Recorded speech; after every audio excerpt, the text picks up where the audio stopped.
ঈদের আগেই মার্চের প্রথম ২৬ দিনে দেশের রেমিটেন্স এসেছে $294 কোটি।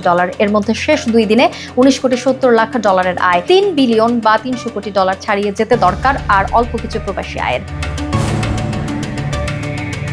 প্রবাসী আয়ের ধারা বিবেচনা করলে অনেকটা নিশ্চিতভাবেই বলা যায় চলতি মাসে নতুন রেকর্ড করতে যাচ্ছে প্রবাসী আয়। গত ফেব্রুয়ারি মাসে সব মিলিয়ে প্রবাসী আয় এসেছিল $252 কোটি। এ মাসে প্রতিদিন গড়ে ১১ কোটি ৩২ লাখ ডলার এসেছে।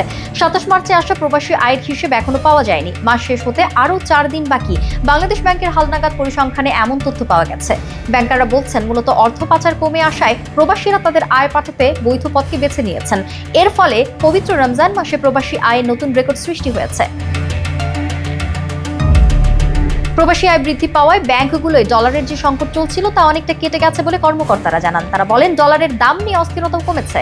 ব্যাংকগুলো এখন কেন্দ্রীয় ব্যাংকের বেঁধে দেওয়া সর্বোচ্চ ১২৩ টাকার মধ্যেই প্রবাসী আয় কিনছে। সাধারণত ২ ঈদের আগে প্রবাসী আয় বছরের অন্য যে কোনো মাসের চেয়ে বেশি আসে। গত বছর পবিত্র ঈদ উল ফিতরের আগে ৫ দিনেই ৪৫ কোটি ডলারের বেশি আয় এসেছিল, অর্থাৎ দিনে গড়ে ৯ কোটি ডলার করে এসেছিল। পরের ৪ দিনে প্রবাসীরা অর্থ পাঠানো আরও বাড়িয়ে দেন।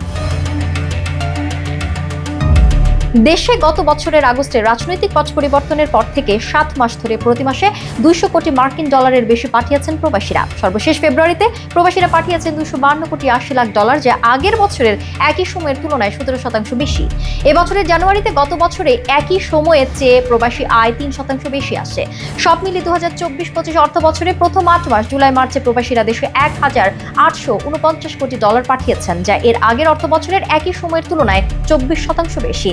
আগের ২৩-২৪ অর্থ বছরের একই সময়ে প্রবাসী আয় এসেছিল ১,৪৯৩ কোটি ডলার। জানা গেছে ব্যাংকগুলোর মধ্যে প্রতিযোগিতা করে প্রবাসী আয়ের ডলার কেনা এখন অনেকটা কমে এসেছে। এর ফলে ডলারের দাম ১২৩ টাকার মধ্যে রয়েছে। এতে পণ্য আমদানিতেও ডলারের দাম কম পড়ছে।